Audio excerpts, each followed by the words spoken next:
Thank you for joining us, ladies and gentlemen. We are live Saturdays, 10 a.m. Pacific, 1 p.m. Eastern from Studio M in Los Angeles. I am Steven Spear, and this is TalkRadio1.com for Saturday, the 12th day of June, 2021. My email address, steve@talkradio1.com, steve@talkradioone.com. I want to begin today with just an update on me. For those of you who listen regularly to the show, you know that in January I was hospitalized for 15 days with COVID at Torrance Memorial Medical Center in Torrance, California. It's the best hospital in the world. Wherever you live in the world, if you ever get sick, come to Torrance to go to the hospital. And for 12 of those 15 days, I was on the oxygen bubble where the physicians correctly told me every single day, we really don't know what's going to happen tomorrow morning, for each individual's COVID is unpredictable. So the reason I'm bringing this up now is that yesterday being June the 11th, 2021, I finally ended up getting the results of my final CT pulmonary angiogram, which is a CAT scan with radioactive contrast.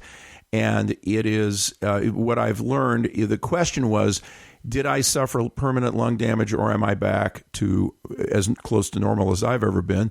And the answer is I'm back to normal and I'm fine. I am back to 100% working full-time at the office, full social calendar, normal energy, on the treadmill every day for an hour at my old elevations and speeds. I am one fortunate guy. And so I wanted to give you that update. If you have not heard that podcast that I did on January the 30th, I would strongly recommend it. I've been told I got more email on that show than I have on any other show I've done in the last dozen years that I've been here on TalkRadio1.com. And what I've been told repeatedly is that people who listen to it say that they learn more about COVID and the hospital system and medical care from that than they did from a year of fragmented news coverage with headlines and statistics. So if you haven't heard it, I recommend it. It's just me and my microphone. January 30, 2021, go to the TalkRadio1.com website, TalkRadio1.com, and find the January 30 Steven Spear Show. On to more important and immediate things.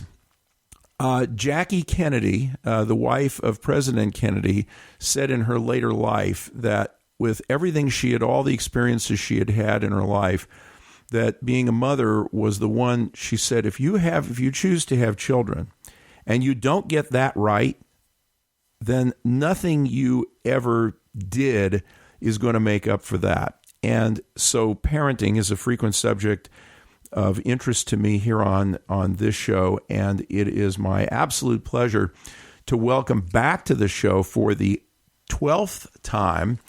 His first appearance on this show was in December of 2009. For the 12th time, Dr. Melvin M. Lewin. Dr. Lewin, welcome back to TalkRadio1.com. Thank you for inviting me to return. I love it here. Well, I appreciate it, and I learn something every single time. Dr. Mel Lewin is a graduate of UCLA and USC, where he got his PhD. He is a clinical psychologist in practice for 44 years in treating children and their families and doing parenting coaching. He consults with school districts, and I am thrilled to tell you that on occasions, not for long therapy, but on occasions in specific need circumstances, that all three of my children, now in their late 30s, went to him, and that my local grandchildren have been there. It is a wonderful place to be. And what I said to Dr. Lewin many years ago when I met him in the early 2000s was, I met him in the late 1980s is when I met Dr. Lewin. I walked up to him at a public speech he gave, and I said, it's pretty clear you're not here really fixing the kids. What you're really doing is fixing the parents. And he said, shh, don't tell anyone. But that's what this is teaching parents how to parent. I want to start today, Dr. Lewin, with an article that was from NBC News this morning. It was an essay by Michelle Weldon, and she wrote a book called, or a series of essays act like you're having a good time. And she wrote this, and this was in NBC News this morning. The headline is, COVID-19 has made me rethink much of my life, including my parenting style. My generation was determined to raise our kids with more self-esteem than we thought we had. Now, stuck inside for months, I wonder if we went too far.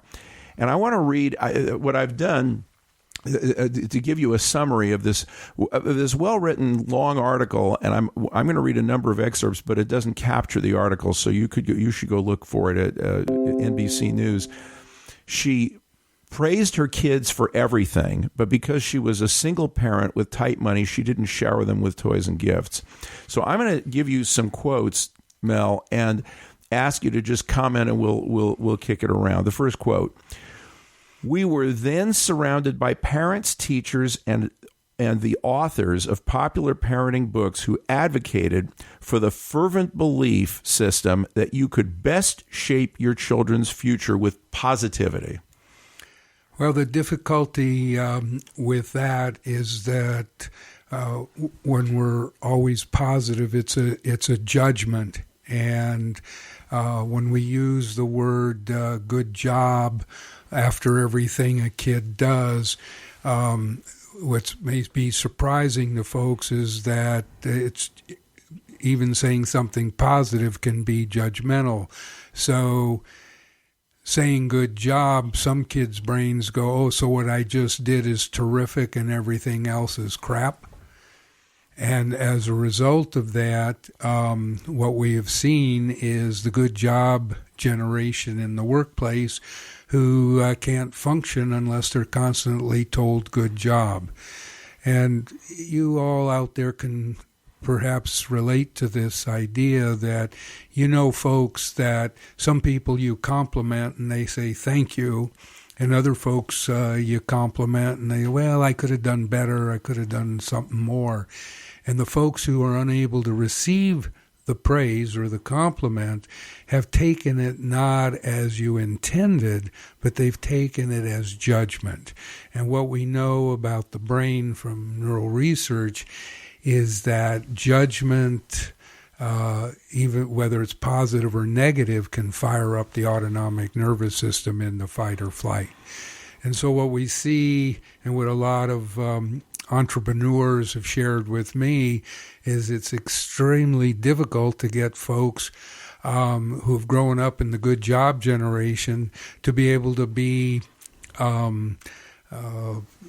responsive to a situation and go do it or take care of things. They got to be told or wait until they're told what to do, and loss of creativity, and they require an incredible amount of supervision.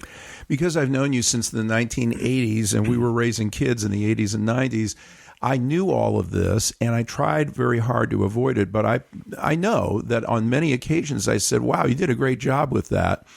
And it's interesting because I'll use just one example. Son Joe, who is a very successful architect, he owns his own practice here in Southern California and has 8 full-time architects working for him. He's married. He has 3 children. Everything is great. When he's now 39. When he was about 24, he had a job working for an architect, and we spoke to him by phone, and he said, I have no idea if they like me or think I'm doing a good job. Nobody's telling me anything.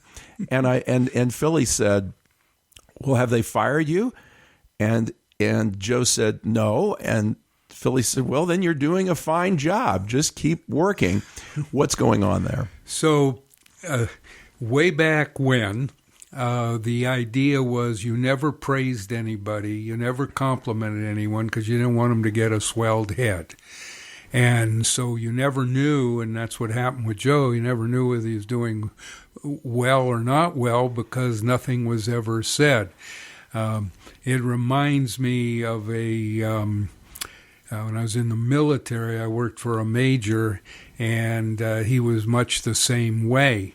And one day I had the courage to say, gee, am I doing okay? And he said, Lieutenant, if you're not doing well, you'll hear about it from me. And that was your compliment. That was your compliment. And that was the compliment. And that was the thinking. And then, psychology got into the act here, and we determined that we needed to praise people so that we could develop self-esteem and people to feel better about themselves.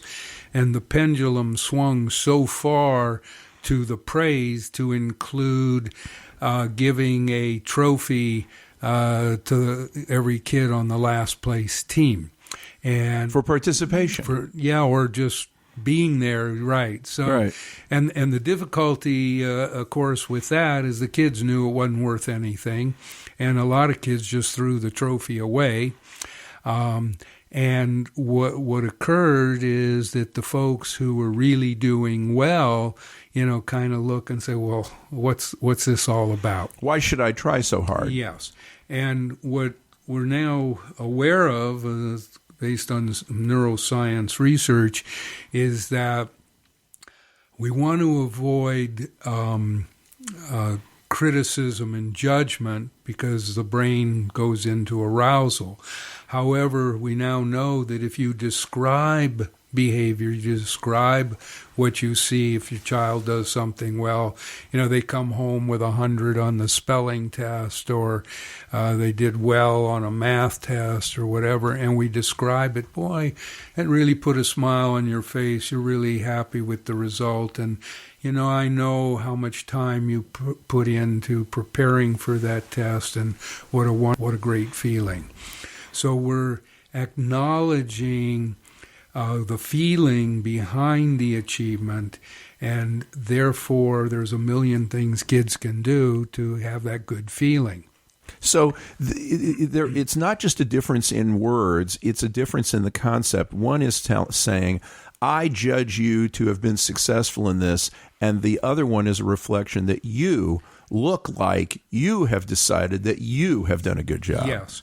And then when that feeling of success breeds more success, and it also is a powerful motivator for achievement in whatever area, whether it's academics, whether it's music, art, success on a job, in all regard, in every area of life. There's ways to have good feelings. And so our focus is not in judging this was good or this was bad, but describing the good feelings people have by achieving. And the natural inclination of the human brain is to achieve, is to learn, because that's how the brain's wired. And we often get in the way of that with our words, and with criticism and judgment. And when there's criticism and judgment and the brain goes into arousal, you can't process language, you can't focus, you can't concentrate, you don't remember, and you don't see or hear things as they are. So you basically lose a good 100 IQ points, and that's what many employers are seeing with younger folks in the workplace. They just need a lot of hand-holding, and that's incredibly time-consuming for an employer. One of the things that this is consistent with, for me, is a belief that I hold that we each need to decide our own worth. We can't let anyone else tell us our worth. And what you're describing would lead someone to be more inner-directed than outer-directed, where instead of seeking approval of others, they would first seek their own approval and be their own harshest judge and best fan. That would be correct. And when we have those good feelings in and of themselves are very motivating. And that can be with any endeavor across the board. So, article that's on NBC News today, quote, still, in 1999, during an afternoon visit to my mother's house with my young boys, and she described that her boys are running all over the house and yelling, my mother, had finally endured enough unbridled little boy confidence and said to me, "That child has too much self-esteem." Her clipped remark reminded me that her approach to parenting, stern words and a neck pinch, made it unthinkable that my 5 brothers or I would ever have dared run through the home untamed. We all turned out just fine. So what we're talking about is when you praise and praise and praise, there are no boundaries. And that doesn't work well, whether at home or at school or in the marketplace or in the workplace.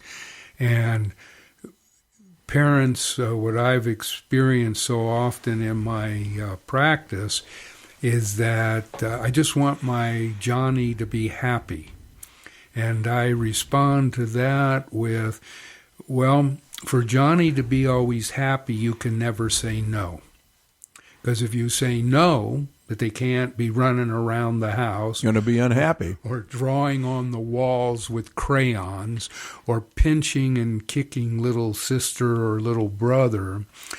You're telling them no, and then they're going to be unhappy, so you have no boundaries. And as a result of that, you have kids who believe they can do what they want, when they want, and how they want. And that if you say no to them, they have a temper tantrum and cry and scream and throw things. And then as a parent, you feel helpless and powerless of what to do about it. And so you start yelling and screaming and having arguments to nowhere. So the alternative is that when there's a behavior that's inappropriate and you say you may not be aware that you can't run around and scream or you can't pinch your brother or sister, and the kid gets upset, we basically describe what we say. Yeah, you're really upset and really mad, and I said you can't pinch your sister, or you can't go running around, or you can't write on walls, or whatever the inappropriate behavior is. And by describing that they're upset and they're angry or whatever, you're allowing them to have those feelings. However, you're placing a boundary on the behavior. So what do you do then when you've said all that and you've done all that, and then older child keeps pinching, punching, kicking, whatever it is, the younger one? At what point do you say, we're going to do something more, and here's what we're going to do? So what that is that every child, no matter the age, from very young to adolescence, they need the parents more than the parents need them. Sometimes parents may not agree with that. However, so the key thing is when a child says, can I do X, Y, or Z, or can I have extra ice cream, or can I go to the store with you, or whatever it is. Can I go play baseball on Saturday? Exactly. So when children, adolescents, ask for something, you now have their focal attention, which basically means they're there and they're waiting to hear a response. So that when you implement a consequence at that time, science says more neurotransmitters secreted, so you make a stronger connection with that. And so the child says, I'd like to watch this TV program, or I'd like to, be on the computer or do whatever. And then one of my favorite responses is, I'm so glad you asked. However, kids that pinch sister, draw on walls, or whatever the inappropriate behavior was, but it's got to be very concretely stated. You can't say, well, you were behaving inappropriately, because that's too abstract, and that'll start a whole argument to nowhere. I was not. Well, yes, you were. No, you weren't. You pinched your sister. No, I didn't. And you go on and on and on to what I call the arguments to nowhere. So you've got to be very, very concrete and very specific. I'm glad you asked. Pinching sister's not okay. And no, you can't go on the computer. And then the kid lays on the floor, kicks, screams, hollers, whatever runs around, and we basically, again, it really makes you upset and you're really unhappy about that. And here's the important statement, and I'm sure that you will no longer pinch your sister. We can say that with confidence after a while. Yes. And repetition is incredibly important. We all know that advertisers who want you to remember what they want you to remember repeat it 3 times. And the science is pretty clear that repeating and being consistent in this way does obtain results. Constant repetition gets into the subconscious and drives behavior. Yes. Well, it basically rewires the brain. And another component here is that we can teach old dogs new tricks. The brain has and parents have come in with sharing with me some of most frustrating kinds of situations, thinking it'll never change. And through this process that I just described, we do get change. And the one very important way that you as parents can assess whether these strategies are effective or not is when the frequency, the intensity, and the duration of whatever behavior decreases. So I share with parents all the time that they can know on a daily basis whether the strategies that I'm advocating are effective or not. And if they're not, then we reconsider and develop alternative strategies. I noticed that when older sibling pinched younger sibling, that you didn't issue a threat at that time. You didn't say, well, there'll be a consequence for this. You didn't say, well, there'll be a price for this. You waited until the parent was necessary for something the child wanted to announce it. That is correct. Previously, we would always talk about consequences, immediate and short term. And what that meant, if the kid did something, then, okay, you're not going to go out tonight, or you're not going to get dessert, or, whatever. However, what we found is that by the time you implemented the consequence, the kid said, why can I have dessert, or why can't I go out? And then the parent is then going back and saying, well, remember you did da-da-da-da. No, I didn't. You didn't tell me that. And then we have the arguments to nowhere. What we found is that when we wait for the child or adolescent to need something, you now have, again, what I shared before, their focal attention. Focal attention meaning they're there, they're waiting to hear a response, and then what you say has more neurotransmitters secreted, and it connects, and it makes more impact. It doesn't have to go through 7 layers of shielding and resistance and defenses, which is what would happen in the heat of the moment, but instead it's when the child is actually looking for an answer and is listening. That is correct. And when there's a delay between behavior and consequence, and if you give the consequence first, by the time you implement the consequence hours later, you're starting to get, no, I didn't, I forgot, you didn't say that, etc. Going back to the Michelle Weldon NBC article, she said, my mother was a daughter of the Great Depression, born in 1922, and the oldest of 8 children. She was raised in both frugality and faith, which included not thinking too much of yourself while thinking often of others. So what we're looking at is that theme of it's helping others, or doing for others, and to a certain extent that's admirable. However, at that time it was more extreme, and then you get the person who does everything for others and then doesn't take care of themselves. And we still have folks even today who do for others more than themselves, and they don't take care of themselves. And what we want is a balance.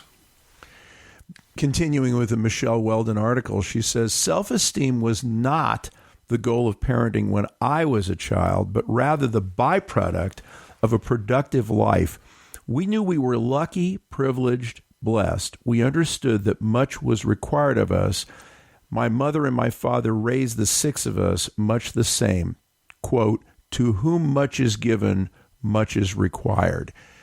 So what changed? What happened in the next generation? How do we get where we are with participation trophies? Well, what occurred is that psych studies were showing that people were, it's like the example I gave with the major. They weren't getting the feedback or knowing where they stood. And so we kind of went, well, we got to let people know and give them feedback and praise and so on. The difficulty always is that we go from one extreme to another. So we went from no praise, if I don't tell you anything, it means you're okay, to every little thing was praised. And really, we want to be balanced. We want to really be in the middle. So then the distinction that you're making, Dr. Lewin, is it sounds like that the difference is we don't want to move from no feedback all the way to judgment, saying you're good or you're bad. We want to move from no feedback to observation and reporting. And description. Yes. Description reporting in the form of description. Right. Yes. Yeah. And so the central concept is this is not let them grow up like weeds, and this is not control them. These are disconnected from those concepts. Yes. It is a matter of what is our feedback going to be? Is the feedback going to be, I really like what you did with that. I really didn't like what you did with that, which is the judgment piece. Or is it going to be, it looks like what you just did is this? Yeah. It's basically, it is describing. And also, it's not only positive things we describe, it's negative things. So a frequent reason for referral to me is something we all know as sibling rivalry. And where there's constant bickering between siblings, whether there's 2, 3, 4, 5, whatever number. And what occurs is that when they come to us and say, he hit me and she hit me, and then you say, well, did you do that? No, and then they have all this argument, and the parent wasn't there to see it. So in describing, it looks like the two of you are having some difficulty. So let's have you sit here and you sit there in a different room, separated, until you guys decide to get along. And I know you're upset and you're angry with each other, and you want me to judge this. However, what every parent knows, if you take one child's side in the thing, you've just ensured 47 more fights. Because if you take one child's side in it, what is in essence happening in the child's mind is you're favoring that child, and the other child then gets mad and keeps doing stuff. So I've found that when we just validate, hey, looks like you guys aren't getting along, we're actually putting the responsibility on the children to get along, as opposed to us dictating it and trying to constantly supervise it. And we can still subsequently deliver consequences where we see that there is an element of older sibling pinched younger sibling. We can deliver consequences there later, and we can deliver consequences to younger sibling who provoked older sibling. Yes. And one of the things we do, it's called goal disclosure. And to an older kid, we say, yeah, you like to antagonize your brother, you like to see him cry. And to the younger one is, you don't like your older brother because he won't let you play with him, or he won't let you in his room, and so on. So Describing is very, very disarming. When you say to kids that they like to irritate or bug their sibling, no, I don't. You get that immediate response, and then I go, well, it appears that way to me, and then I'm very concrete. Well, you went into the room when he said not to. You were picking up the Lego piece that he had just put together, or you destroyed it, or you took it apart, and, you probably aren't aware, and I use that a lot, aren't aware, don't realize, that really irritates him. This theme I want to kind of go into a little more about. You probably aren't aware, you may not realize. When we use that as an entree to conversation, it's not judgmental and it's not critical. Therefore, you don't get a defensive reaction. And any way that parents can utilize that in their own words to be the same meaning. You may not be aware, you may not realize, may not have occurred to you, you didn't think. It was a surprise that, that idea of surprise, and I see kids that have gotten in trouble at school. You may not have noticed is one of my favorites. Yeah. And so, what I say, you were probably surprised the teacher got mad when you blew that spit wad. Yeah, what a big deal. I guess it was a surprise. You didn't expect that the teacher would get mad. Or you probably were surprised when the teacher sent you to the principal because you were calling out and talking to other kids when she said not to. Yeah, what's a big deal? It's always this is a critical component with a lot of children and adolescents, adults too, is not having an awareness of how their behavior affects others. My last quote from the Michelle Weldon article: the pendulum, I realize now, had swung. Perhaps my generation, feeling bereft of productivity or purpose, or not quite up to the task of meeting that which was required of us, deliberately chose to decouple our children's sense of accomplishment from accomplishments, to try to allow them to find happiness in being themselves, for themselves, rather than simply in service to others. Well, this is where it appears, the good job generation, the constant praise, the constant, encouragement, cheerleading, I call it, does decouple and does disconnect, because you lose the ability to be spontaneous, and if you see something that needs to be done, if you don't get a good job for it or whatever, you're paralyzed. I want to say thank you to Michelle Weldon for writing this article. Again, it's in the Think, Opinion, Analysis, and Essays section of NBC News today, and so you can search it. The title is called COVID-19 Has Made Me Rethink Much of My Life, Including My Parenting Style. So let's move now to something which is tragic and very difficult. I received an email. We get emails, and for anyone who would like, it's Steve at talkradio1.com, Steve at talkradio.one.com. And I got an email. I'm going to read you this email, Mel, and this is a very difficult situation, and here it is. Hi, Steve. I am 41 years old, ages 10 and 13. I was diagnosed with cancer in my 20s and thought I had beaten it, but it's back.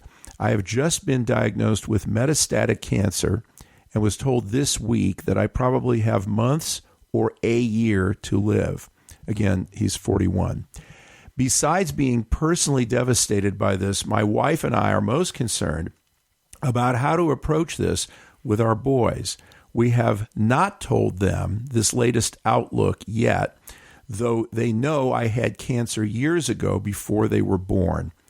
We are okay with money, but both our families live far away. I'm still able to function right now. still working, but I don't think that will last. We don't know where to begin. And then he goes on to say, I know you, I listened to your show, and I know you have parenting experts on, and if you can find the time to fit this in. Well, we found the time to fit this in. Mel? Well, this one takes your breath away. Yes. This one it's so difficult to comprehend or imagine what it is like for this man. Since we're not this person, we're not this man, we have no idea what it's like to be him. And this is what renders us, others and people around him perhaps as well, feeling totally helpless and powerless.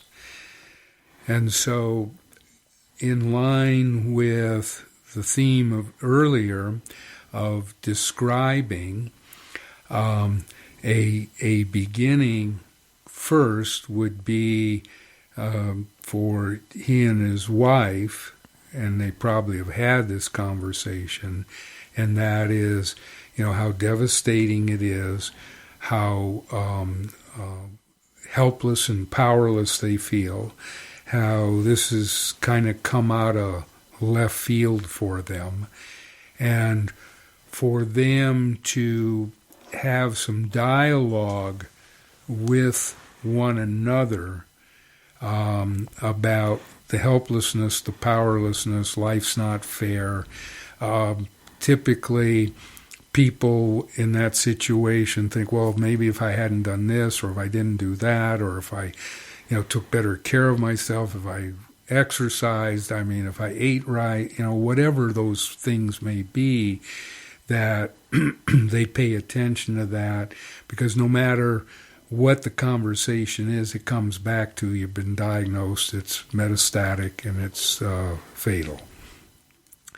So that would be step one. So this is a conversation between the mother and the father. Yes. To say to each other, to acknowledge it and describe it to one another. Yes, and the point and the importance of that is that when they share it with their children, which I'll go into, they have done some of the foundational work of sorting through their own feelings of helplessness, powerlessness, and so on, so that will allow them, hopefully, when they do respond to their children and the children's emotions and whatever, they'll be able to respond to the children and, again, describe.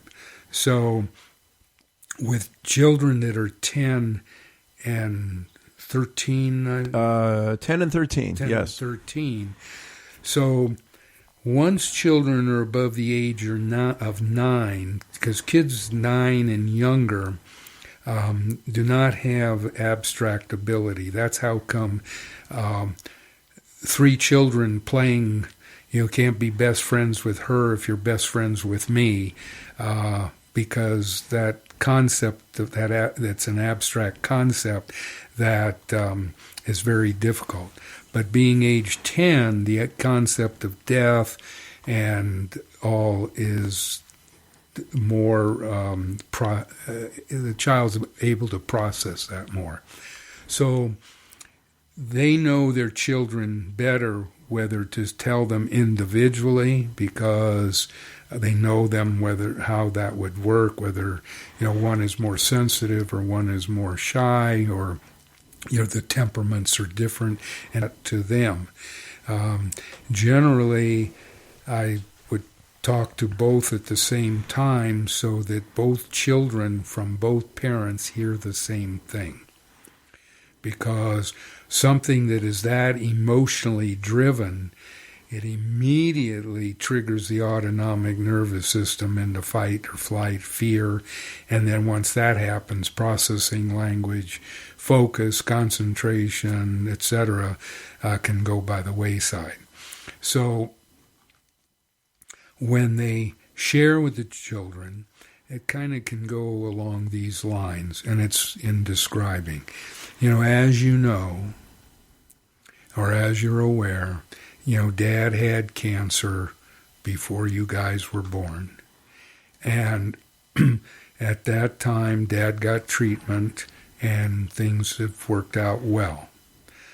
However, and this is going to be a shock to you and upsetting, it has been shared with Dad by the doctors that the cancer has returned. And then they pause and allow for whatever responses that the children may have. And they just validate it. Yeah, it's really upsetting. Mom's upset. I'm upset. It's really frightening. It's really scary. It's scary for you. So it's a step by step, and it's important to let the kids talk in the middle of this. I know that some people would say, "Let me tell you all this, and at the end I'll take questions," and that would strike me as the wrong way to do it. Yes. Because they won't hear the rest of it. They'll hear the first sentence, and nothing else will sink in. Basically, you've hit the nail on the head. That all they're going to hear is Dad has cancer. Their brain, and we acknowledge, and as a matter of fact, that's all we do in this first time. We do, well, what'll happen? Are you going to die? We don't have the answer to that as yet. Okay, but according to this email, we do have that answer. Yes. The answer is he's going to die. Yes. So we say no? At this point in time, we don't have the full data. There's a lot of thinking about this. Do you give all the bad news at once? Do you do it so parents know their children better than I, and whether that's an appropriate thing to do, to go the whole way, or to do it step by step? So in some cases, it's going to be months and a year, and it's so forth. And with other children, you would just say, we got cancer, and then let it sink in. And we're getting more assessments from the doctors and so on. And right now, it's really scary and frightening, and we don't know what's going to happen. And see, one of the things about the human brain is unpredictability, unknown, because a million years ago or whatever, unpredictability or unknown meant death. So that's wired in our DNA. I mean, that's just everybody. The unexpected, the unknown, the unpredictable automatically triggers folks. Because of the fight or flight reaction. Yes, survival. So in this regard, they know their children better than I, that they may know that their kids have a history of just tell me everything and that's better, don't do it piecemeal. But in my experience with lots of families, again, some parents will say, well, they prefer to know everything right away, and then we'll respond to it. And others say, well, this might be too much for them. We better do it incrementally. And the way a parent can tell while they're doing it is if they are carefully observing what they're seeing. Correct. So if the kids are sitting and sobbing and crying, they're probably not listening very well. At that point, nothing will get through. Right. Correct. So you stop. And on the other hand, if the children are calm and inquisitive, then you can give additional information. Correct. So sometimes you might say, yes, it looks like I'm going to die within a year. And other times you might not get within 50 feet of that. That's correct. And you can do that subsequently, like with one family I worked with, in this exact situation, they waited a period of time and said, well, we talked about this and yes, there's no treatment available. So this is one of the things that always disturbs me when people go and see experts and they come away with, okay, no, they said I should do it this way. And you've never done that. You've always said, well, the most important thing is we're going to do what works.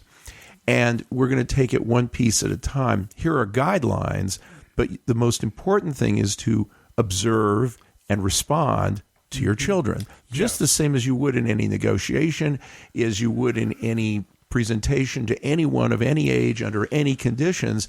If you're just speaking statically instead of listening and responding dynamically, you're going to get a much poorer result than you would if you did it differently. Correct. So again, it is reading they know their children. They're reading their nonverbal cues, they're reading their verbal cues, and they're responding to that. One size doesn't fit all. Doing something one way for everybody is a recipe for disaster. So these folks have two children, two boys, 10 and 13, and they may have different reactions, and they're having different reactions in front of them. What do we do with disparate reactions between two children receiving, or three children, or four children receiving news? Well, you're bringing up something that's quite important. No two children in the same family are the same ever.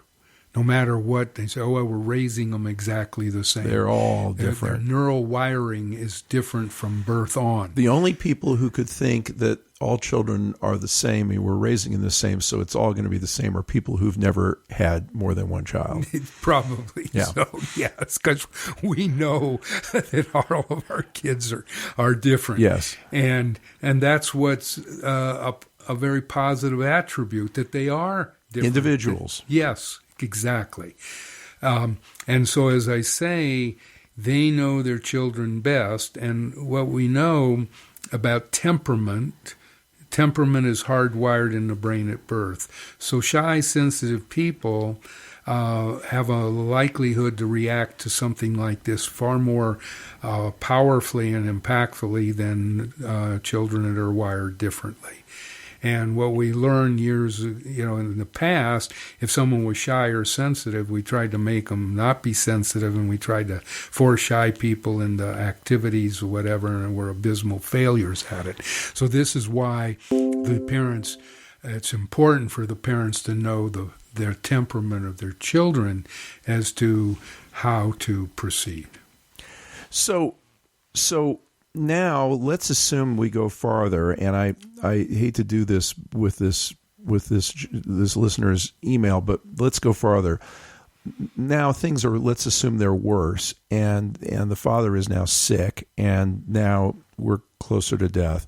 What are we telling the kids at this point? So we are describing, as you've noticed, as you can see, Dad's no longer going to work. Dad can't cook his own food, or Mom has to help him, or it's difficult to get out of bed, or whatever.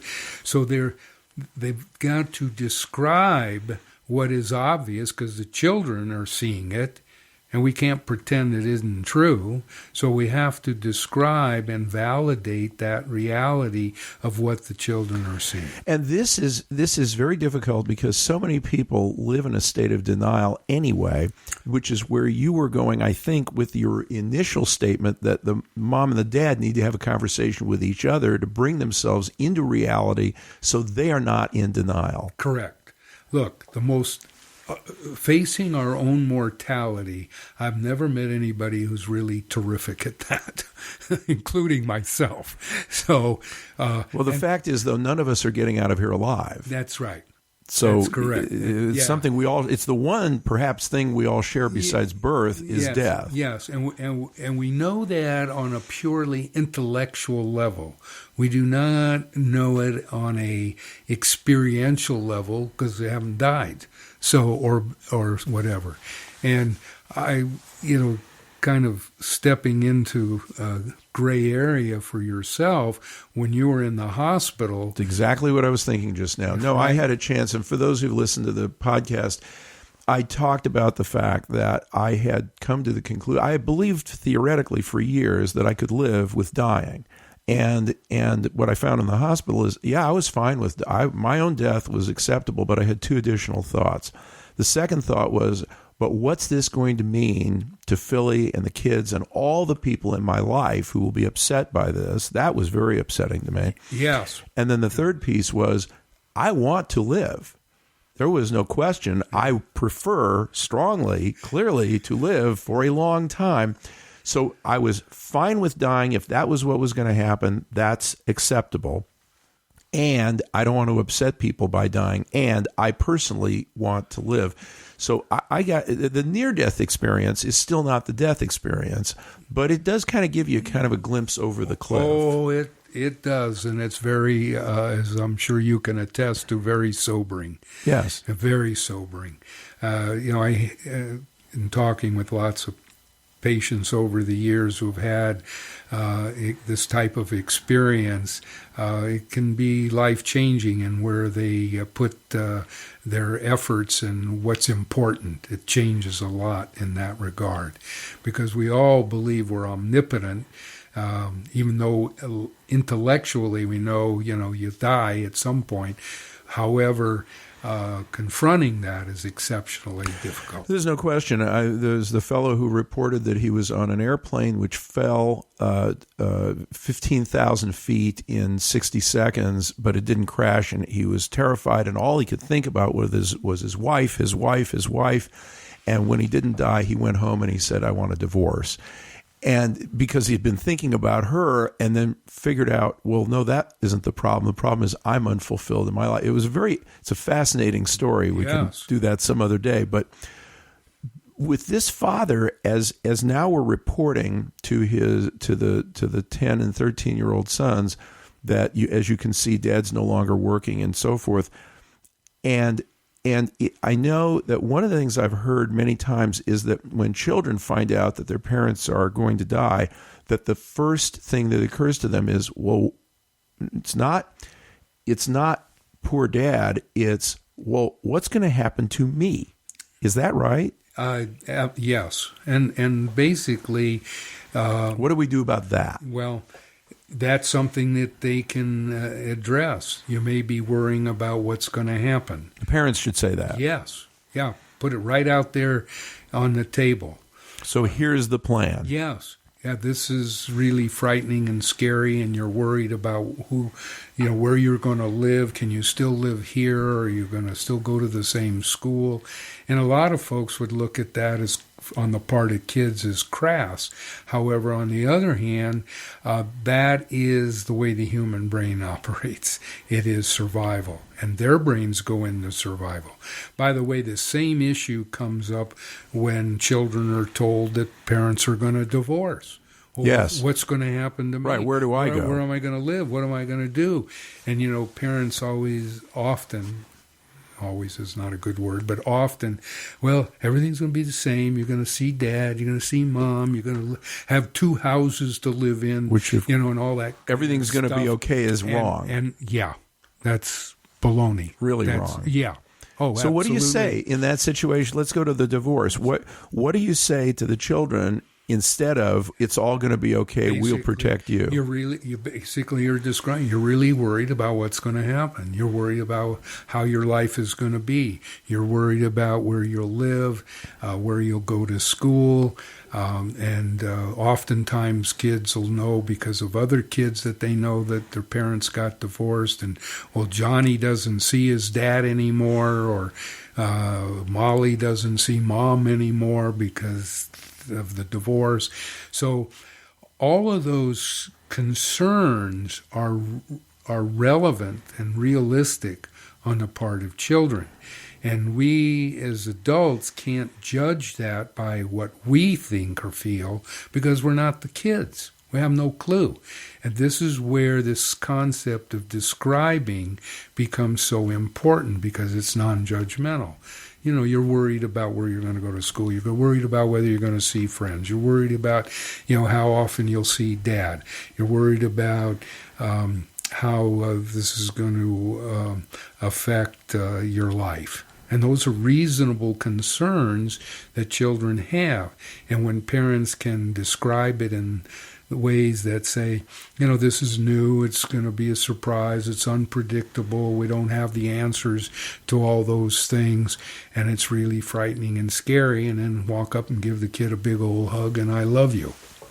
So when a parent then dies, there are many parents who have beliefs in life after death, and so they'll say, well, dad's going to heaven, and so you'll see him again in heaven, and the parents really believe this strongly, and many times they take it for granted that their kids also believe this.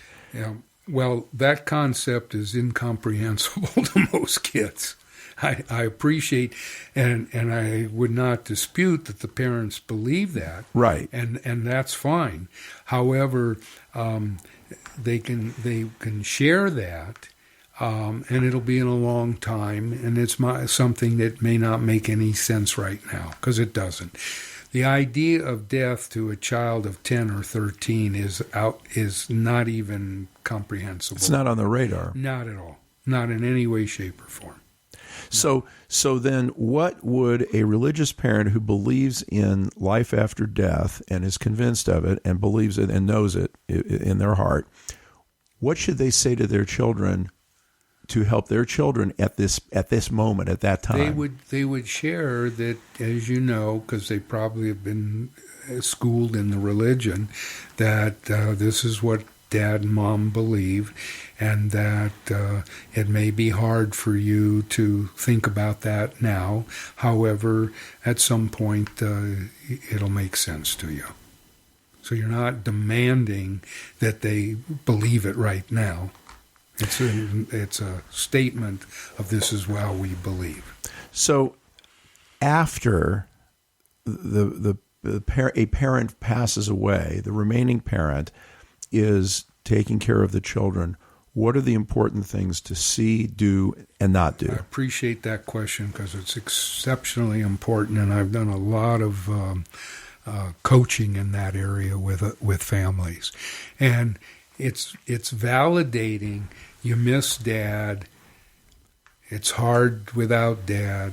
You miss, and they can be very specific and concrete too. You miss, and then repeating, throwing a baseball with them or going to the park or going to the beach.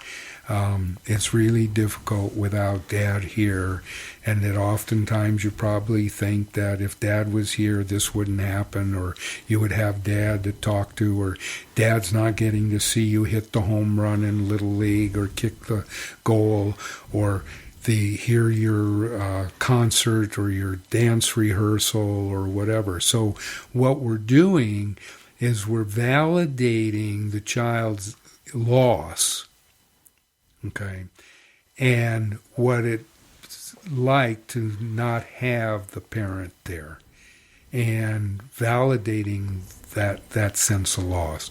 Because when we validate it, then it doesn't become an issue 10, 15, 20 years in the future. Dr. Mel Lewin, I want to say thank you. This has been just tremendous, deeply meaningful to me on both of these subjects. This is important stuff, so thank you. You're very welcome. Do you do Zoom now with patients? I have patients that have requested Zoom. I've been kind of surprised that during COVID, I offered Zoom and I offered FaceTime. And something that was surprising, a lot of folks, especially adolescents, just preferred talking on the phone. Interesting. I can kind of relate to that. I know in my law practice, the Zoom things, many times the visual doesn't add anything to the conversation. And if you can sort of lay on your back while you're talking on the telephone, you might actually feel better than sitting being conscious of a presentation to a camera. Yeah, well, and there's another component of the Zoom that folks have shared is that when people are at Zoom meetings, they can be multitasking and be out in left field and not being following things. Well, and you also have that electronic split-second delay that makes it an unnatural conversation, as opposed to the telephone where the delay is invisible because of the technology. So it's interesting. Yes. Well, thank you so much, Dr. Lewin, for being with me today. We've done it before. This is our 12th episode. We'll do it again. Thank you. Thank you very much. Ladies and gentlemen, my guest has been Melvin M. Lewin, Ph.D. This is a man in whom I have tremendous confidence, and this is, as I said, it was important. This was important to me today. So my thanks to Dr. Lewin. You can find Dr. Lewin. I'm going to give you his phone number, and I'll repeat it a couple of times. 310-377-1198. His office is in Torrance, California. But as you hear, you can now do this by Zoom or FaceTime if you wish. But I used to think this is unfortunate because people out of the area can't really use them. But telephone now, everybody's comfortable. And so anywhere, if you've got kids and you need help, Dr. Lewin is the man to talk to. 310-377-1198, 310-377-1198. My next show will be 1 week from today. My guest is going to be Frederick DeBoer. He's the author of The Culture of Smart, How Our Broken Education System Perpetuates Social Injustice. So Freddie is an outspoken leftist, self-described leftist, who believes that we must create a world that has a place for everyone, not just academically talented people. He says we will never achieve this dream until the cult of smart is destroyed. So I'm going to have a few areas where I agree with Freddie DeBoer, and I'm going to have a few areas where I don't. That's 1 week from today, next Saturday, June 19, 2021. Saturday, June 19, 2021, 10 a.m. Pacific, 1 p.m. Eastern. Use our PayPal link, our Amazon link, and our eBay link if you want to support the fine programming here on TalkRadio1.com without costing you anything extra. My email address, steve@talkradio1.com, steve@talkradio.one.com. I read every single email. Please do not hesitate to write, steve@talkradio.one.com. Thank you so much, ladies and gentlemen, for listening today. I am Steven Spear. Throughout the country and around the world, this is TalkRadio1.com.